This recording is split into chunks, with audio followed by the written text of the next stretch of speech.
उत्तर प्रदेश के एक छोटे से गांव सूरजपुर में एक साधारण किसान रहता था। उसका नाम था हरिपाल। हरिपाल मेहनती था, पर किस्मत जैसे उसकी हंसी चुरा ले गई थी। दिन भर खेत में पसीना बहाता, मगर मिट्टी से अनाज की बजाय बस घास उगती। बारिश का कोई भरोसा नहीं, और जब आती तो इतनी कि खेत बह जाते। हरिपाल की पत्नी ललिता सीधी सादी पर बड़ी दिलदार और उम्मीद से भरी थी। वह हर सुबह मिट्टी को प्रणाम करती, जैसे धरती ही उसकी माँ हो।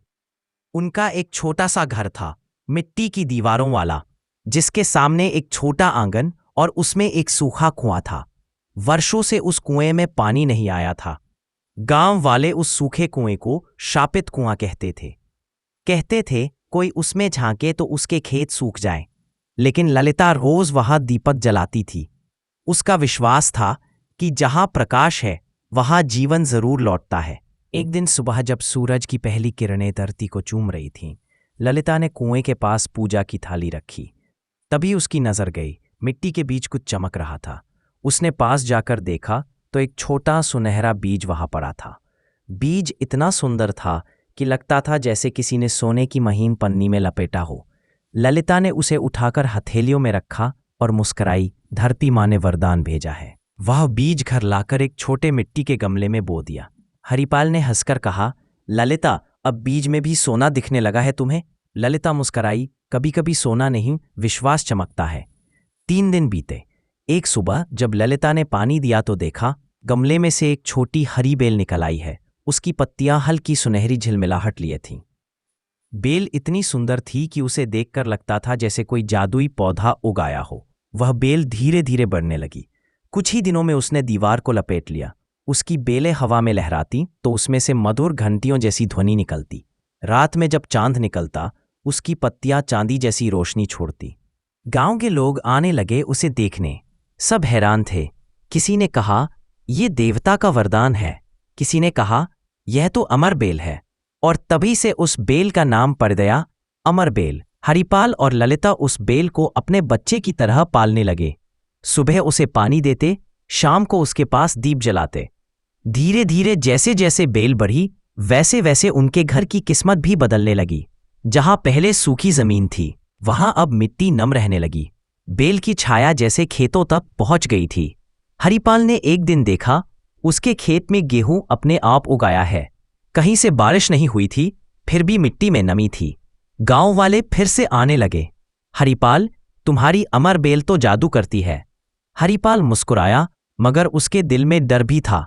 अगर किसी ने इस बेल को नुकसान पहुंचाया तो? ललिता बोली, जिसमें जीवन का जादू है उसे कोई नष्ट नहीं कर सकता। एक रात चांदनी बहुत तेज थी। बेल की पत्तियां चमक रही थीं। तभी बेल की सबसे ऊपरी डाली से एक फूल खिला, सुनहरे रंग का, जैसे आग और चांद की रोशनी का मिलन हो। फूल के पास जाकर ललिता ने देखा, उसमें नन्हा चेहरा झलक रहा था, जैसे कोई बच्चा मुस्कुरा रहा हो। उसने डरते हुए हरिपाल को बुलाया। दोनों ने देखा, फूल धीरे धीरे खुला और उसमें से एक नन्ही चमकदार रोशनी निकलकर ललिता के माथे पर आ गई। उस पल जैसे पूरा घर चांदनी से भर गया। ललिता बेहोश हो गई। जब सुबह आंख खुली तो उसके हाथ में एक छोटी हरी बेल की शाख थी जो धड़क रही थी, जैसे उसमें दिल की धड़कन हो। वह बेल अब ललिता के साथ सांस लेने लगी थी। दिन बीतते गए। अब अमर बेल केवल पौधा नहीं थी, वह जैसे ललिता की आत्मा का हिस्सा बन चुकी थी। जब ललिता खुश होती, बेल में फूल खिलते। जब वह दुखी होती, उसकी पत्तियां मुरझा जातीं। गांव की औरतें कहतीं, यह बेल देवी का रूप है, ललिता चुनी हुई है। और सच में अब हरिपाल का घर किसी मंदिर जैसा लगने लगा था। लोग आते, झुकते, बेल की पत्तियां छूकर अपने माथे पर रखते। जिसके घर कोई बीमारी होती, वह बेल की एक पत्ती लेकर जाता और अगले दिन स्वस्थ हो जाता। ललिता कहती, ये मैं नहीं, ये धरती की ममता है। एक दिन गांव के बाहर से कुछ व्यापारी आए। उन्होंने बेल को देखा और कहा, अगर इस बेल की शाख हमें मिल जाए तो हम सोना उगा सकते हैं। उन्होंने हरिपाल से बेल खरीदने की बात की। हरिपाल ने मना कर दिया। व्यापारियों ने धमकी दी, पर ललिता मुस्कुराई। जिसे धरती ने जन्म दिया है उसे कोई छीन नहीं सकता। उस रात उन्होंने चोरी से बेल का एक टुकड़ा काटा। जैसे ही उन्होंने बेल को छुआ, बेल ने हरी ज्वाला छोड़ दी। ज्वाला ने उन व्यापारियों को जला नहीं दिया, बल्कि उन्हें पत्थर बना दिया। सुबह जब गांव वाले आए, उन्होंने देखा खेत के किनारे 2 पत्थर खड़े हैं जिन पर बेल की शाख लिपटी हुई है। ललिता ने कहा, धरती अपने बच्चों की रक्षा खुद करती है। गांव सूरजपुर में अब अमर बेल एक आशीर्वाद बन चुकी थी। उसकी छाया जहां गिरती वहां धरती पर फूल उगाते। कुएं में जो सालों से सूखा पड़ा था उसमें अब जल झरने लगा था। हरिपाल और ललिता अब बूढ़े हो चुके थे।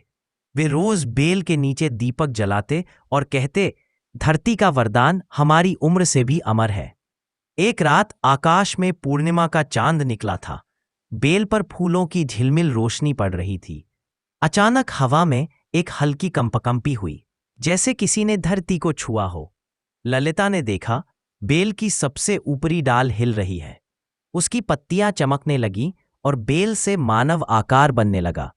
धीरे धीरे बेल का हरा रंग सुनहरे आभा में बदल गया और उसके बीच से निकली एक युवती, जिसके बाल बेल की शाखाओं जैसे लहराते थे, जिसकी आंखों में पत्तों का हरा उजाला था और शरीर से फूलों की महक उठती थी।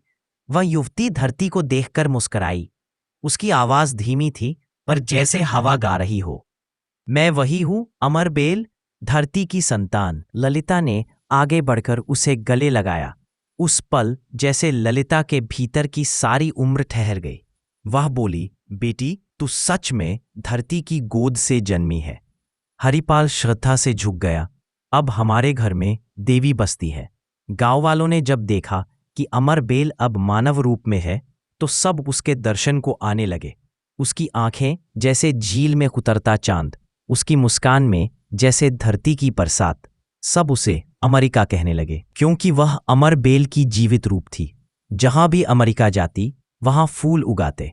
उसके कदमों के निशान में हरी घास फैल जाती। उसके स्पर्श से मुरझाए पेड़ हरे हो जाते। वह कभी क्रोध नहीं करती, कभी दुख नहीं जताती। वह बस प्रकृति की ममता का चेहरा थी। कुछ दूर उस गांव से परे एक राज्य था, नवगंधा नामक। वहां का राजकुमार आर्यन एक जिज्ञासु युवक था। उसे प्रकृति, जंगल और धरती से बड़ा प्रेम था। वह अक्सर अपने सैनिकों से छिपकर सादा वेश में गांवों में घूमता था, लोगों से मिलता, मिट्टी की महक में खो जाता। एक दिन उसने सूरजपुर की अमर बेल की कथा सुनी। वहां एक लड़की रहती है जो धरती से जन्मी है, जिसके कदमों से फूल उगते हैं। राजकुमार आर्यन यह सुनकर मंत्रमुग्ध हो गया। उसने अपने दिल में सोचा, यदि ऐसा सौंदर्य सच्चा है तो वह किसी स्वर्ग की नहीं, इसी मिट्टी की कन्या होगी। वह अकेले घोड़े पर सवार होकर सूरजपुर पहुंचा। जब उसने पहली बार अमेरिका को देखा, वह खेत में बच्चों को फूलों की माला बांट रही थी। उसकी हंसी से पक्षी गाने लगे। उसके बाल हवा में झूम रहे थे और मिट्टी उसके पैरों को छू रही थी। राजकुमार की आंखें ठहर गईं। उसे लगा जैसे धरती ने इंसान बनकर उसके सामने रूप लिया हो। राजकुमार ने धीरे से आगे बढ़कर कहा, तुम्हारा नाम क्या है? अमेरिका मुस्कुराई। नाम तो लोग देते हैं, मैं तो बस धरती की बेटी हूं। लोग कहते हैं तुम अमर बेल हो। आर्यन बोला। हाँ, उसने सिर झुकाया। मेरा जन्म मिट्टी से हुआ और मेरा हृदय इस भूमि में धड़कता है। राजकुमार ने कहा, अगर धरती की बेटी इतनी सुंदर हो सकती है तो इंसान को अब स्वर्ग देखने की जरूरत नहीं। अमेरिका ने उसकी ओर देखा। उसकी आंखों में कोमल जिज्ञासा थी, जैसे पहली बार किसी ने उसे स्त्री के रूप में देखा हो, न कि कोई देवी या वरदान। दिन बीतते गए। राजकुमार रोज गांव आता। कभी अमेरिका को फूल लाकर देता, कभी मिट्टी से कुछ बनाना सीखता। एक शाम चांदनी में वह बोला, अमेरिका, मैं तुम्हारे बिना जी नहीं सकता। क्या तुम मेरे साथ राजमहल चलोगी? अमेरिका कुछ पल चुप रही, फिर बोली, मैं धरती की हूं और धरती कभी किसी के महल में कैद नहीं होती। मगर अगर तुम्हारा प्रेम सच्चा है तो तुम्हें भी इस मिट्टी में रहना होगा, जहां धूल में भी जीवन बसता है। राजकुमार मुस्कराया। तो मैं यही रहूंगा, राजमहल छोड़ दूंगा अगर तुम मेरा संसार बनो। अमेरिका की आंखों में हल्की चमक आई। प्रेम वही है जो बांधे नहीं, खिलाए। और उसी पल हवा में फूल झरने लगे, जैसे पूरी प्रकृति इस संवाद की साक्षी हो। हरिपाल और ललिता अब बूढ़े थे, पर उन्होंने अपनी आंखों से देखा, उनकी बेल जो कभी दीवार से लिपटी थी अब इंसान बनकर धरती और आकाश के प्रेम की कड़ी बन चुकी थी। गांव वालों ने जब सुना कि राजकुमार अमेरिका से विवाह करना चाहता है तो सबने कहा, ये मिलन कोई साधारण नहीं, ये तो धरती और मानव का संगम है।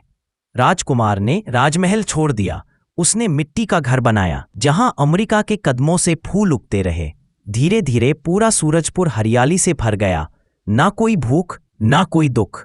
अमर बेल अब प्रेम का प्रतीक बन गई थी। सूरजपुर में उस दिन आसमान पहले से ज्यादा चमकीला था। हवा में फूलों की खुशबू थी और पक्षी जैसे गीतों से आशीर्वाद दे रहे थे। राजकुमार आर्यन ने मिट्टी का एक छोटा घर बनाया था और कहा था, अगर धरती की बेटी मेरी जीवन संगिनी बनेगी तो हमारा विवाह भी धरती के आंगन में ही होगा, न कि पत्थरों के महल में। फिर तो ये विवाह प्रकृति का उत्सव होगा। गांव वालों ने ऐसा विवाह पहले कभी नहीं देखा था। न शाही बैंड, न घोड़े, बस बेलों, फूलों और पत्तियों से सजा एक प्राकृतिक मंडप। ललिता ने अपनी बेटी के लिए अमर बेल की सबसे पुरानी पत्तियों से हरा वस्त्र बुना था। वह वस्त्र जब अमेरिका ने पहना तो लगता था जैसे वह धरती का हृदय ओढ़े हुए है। राजकुमार ने भी राजसी पोशाक नहीं पहनी, बल्कि साधारण धोती कुर्ता पहनकर अपने माथे पर मिट्टी का तिलक लगाया। बुजुर्गों ने कहा, आज धरती खुद अपना वर चुन रही है। जब विवाह आरंभ हुआ तो पंडित ने अग्नि की जगह अमर बेल की शाखाओं से एक वृत्त बनाया। उस वृत्त के चारों ओर फूलों का घेरेदार मंडल था। जैसे ही अमेरिका और आर्यन ने उस बेल के 4 फेरे लिए, धरती हिलने लगी। पर यह भूकंप नहीं था, यह जीवन की धड़कन थी। पेड़ों से फूल झरने लगे, कुएं का जल ऊपर उठकर फव्वारे जैसा बहने लगा, हवा में मिठास भर गई और आकाश में रंग बिरंगी रोशनी फैल गई। एक बूढ़ी औरत बोली, ये विवाह देवताओं का नहीं, धरती का आशीर्वाद है। विवाह के बाद अमेरिका ने अपने हाथ से मिट्टी उठाई और कहा, आज से यह मिट्टी हर इंसान के लिए जीवन लाएगी। कोई भूखा नहीं रहेगा, कोई अकेला नहीं रहेगा। उसने धरती पर हाथ रखा और उसी पल सूरजपुर की मिट्टी से छोटे छोटे सुनहरे फूल उगने लगे। वह फूल किसी भी इंसान के हाथ में आते ही पल में बदल जाते, मीठे, सुगंधित और ऊर्जा से भरे। राजकुमार ने कहा, तुम्हारा प्रेम तो जीवन बांटता है। अब मैं जानता हूं अमेरिका, तुम सिर्फ मेरी नहीं, इस संसार की आत्मा हो।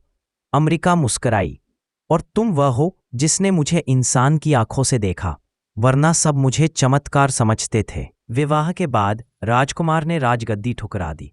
उसने कहा, राज्य अब वो होगा जहां हर खेत हरा हो। धीरे धीरे नवगंधा राज्य के लोग भी सूरजपुर आने लगे। अमेरिका और आर्यन के प्रेम से प्रेरित होकर लोगों ने अपने घरों के आंगन में पेड़ लगाने शुरू किए। हर पेड़ की जड़ से बेल उगती, हर बेल में फूल आते, हर फूल से भोजन की महक फैलती। अब वहां कोई किसान गरीब नहीं था, क्योंकि बेलों ने खेतों को अनंत उर्वर बना दिया था। ललिता और हरिपाल हर शाम अपनी बेटी को देखकर मुस्कुराते और कहते, जिसे धरती ने जन्म दिया था उसने अब धरती को नया जीवन दिया। एक शाम जब सूर्य अस्त हो रहा था, राजकुमार और अमेरिका नदी किनारे बैठे थे। पानी में उनकी परछाइयां एक दूसरे में घुल रही थी। राजकुमार बोला, क्या तुम अब भी बेल की तरह महसूस करती हो? अमेरिका हंसी, मैं अब भी बेल हूं, पर अब मेरी शाखाएं तुम्हारे दिल में हैं। और मेरी जड़ें? आर्यन ने पूछा। तुम्हारी नजरों में, उसने कहा। उस क्षण जैसे पूरी प्रकृति मौन हो गई। फूलों की खुशबू हवा में रुकी रही और आसमान में चांद की किरणें उनके चारों ओर एक वृत्त बनाकर थम गई। धरती, जल, वायु सब उनके प्रेम में शामिल हो गए थे। वर्ष बीत गए। अमेरिका और आर्यन के प्रेम से एक नया युग जन्मा। लोग इसे अमर युग कहते थे। अब हर घर के सामने एक बेल उगती थी। लोग उसे अमेरिका की बेटी कहते थे। वह बेल न सिर्फ फल देती थी, बल्कि घरों को बीमारियों से भी बचाती थी। किसान कहते थे, धरती अब सोती नहीं, मुस्कराती है। अमेरिका और आर्यन हर वर्ष पूर्णिमा को सबको एक साथ बुलाते, धरती की पूजा करते और कहते, मिट्टी को प्रणाम करना न भूलो, यही हमारी माँ है। एक दिन अमेरिका ने कहा, मेरा समय पूरा हो रहा है, मैं लौटना चाहती हूँ वहीं जहां से आई थी। राजकुमार उदास हुआ, क्या तुम मुझे छोड़ जाओगी? वह मुस्कराई, नहीं, मैं बस बदल जाऊंगी, फिर से बेल बनकर तुम्हारे आंगन में रहूंगी। उसने अपनी हथेली मिट्टी पर रखी और धीरे धीरे उसका शरीर हरे प्रकाश में बदलने लगा। उसके बाल बेलों में बदल गए, उसके कदमों से पत्तियां उग आईं और कुछ ही पल में अमरिका फिर से अमर बेल बन गई, पहले से भी अधिक सुंदर, जीवंत और दिव्य। राजकुमार ने बेल को गले लगाया और कहा, जब तक ये बेल जीवित है मेरा प्रेम अमर रहेगा। वह बेल आज भी सूरजपुर में लहराती है। कहते हैं उसकी पत्तियां रात में धीरे से आर्यन नाम फुसफुसाती है, और जब भी कोई प्रेम सच्चा होता है तो उस बेल की शाख पर एक नया फूल खिल जाता है।